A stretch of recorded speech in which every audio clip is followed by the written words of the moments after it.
مسیح کے جلالی بابر کے نام میں آپ سب کو میں آج میں آپ کو آپ کے ایمان کے لیے ایک چھوٹی سی بات کہنا چاہتا ہوں۔ کبھی آپ نے سوچا ہے کہ آپ کی جیب میں کچھ بھی نہ ہو، کوئی پیسے نہ ہو اور آپ ایک ایسے سفر میں سے گزرے ہیں کہ جس کی وجہ سے آپ کو آپ کے بھائیوں، آپ کے معاشرے نے آپ کو چھوڑ دیا ہو۔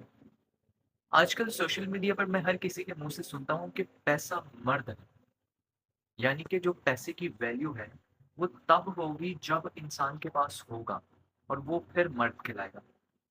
اور اسی لمحہ سے آج سے تقریباً 2 ماہ پیچھے آپ چلے جائیں تو میری زندگی کی میں آپ کو ایک چھوٹی سی بات سکھانا چاہتا ہوں کہ میرے پاس کچھ بھی نہیں تھا۔ سم ٹائم یہ ہوتا تھا کہ میں گھر جانے کے پیسے نہیں میرے پاس ہوتے تھے۔ میں کسی سے مانگتا تھا تو وہ میری مدد نہیں کرتا تھا۔ اور سارے پروسیزر میں مجھے خود سے ایسے لگنے لگ پڑا کہ دنیا میں پیسہ ہی سب کچھ ہے۔ اگر وہ تیرے پاس نہیں ہے تو تیرے دوست، تیرے رشتہ دار، تیرے بھائی بہن سب کچھ تجھ سے دور ہو جائیں گے۔ اور تب مجھے سمجھ نہیں آئی کہ میں کیا کروں۔ بس مجھے یہی تھا کہ میں اپنے پیسے کو سیف رکھوں گا، اس کو بچاؤں گا، اس کے آنے والے وقت کے لیے استعمال کروں گا۔ اور آج آ کر مجھے اس کا جواب ملا سلیمان نبی کی مثال پر۔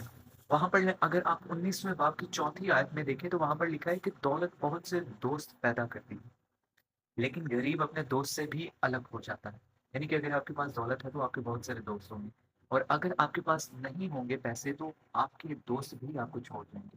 اور ایک اور آیت میں لکھی ہے کہ غریب کا ہمسایہ بھی ان سے نفرت کرتا ہے، لیکن امیر کے بہت سے دوست ہوتے ہیں۔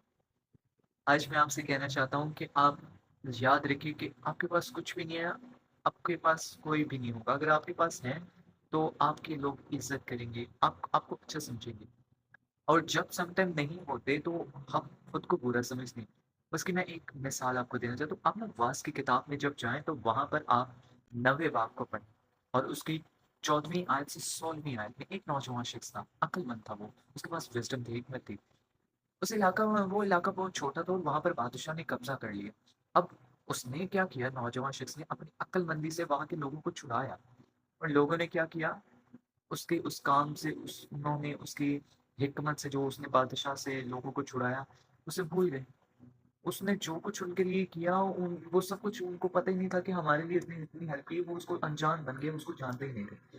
وہاں پر یعقوب سلیمان بادشاہ فرماتے ہیں تب میں نے کہا کہ حکمت طاقت سے بہتر ہے، تو بھی غریب کی حکمت کی حقارت کی جاتی ہے اور اس کی باتوں پر کوئی کان نہیں دھرتا۔ آج میں آپ سے کہنا چاہتا ہوں کہ پیسہ کا سب کچھ نہیں ہے، آپ کا کردار، آپ کی حکمت، آپ کی وزڈم آپ کو کامیاب کرے گی۔ اب یعقوب نبی کی کتاب اس کے 5ویں باب میں اس کی دوسری آیت میں دیکھیں تو وہاں پر لکھا ہے، خدا کہتا ہے کہ دنیا کے غریبوں کو میں نے چنا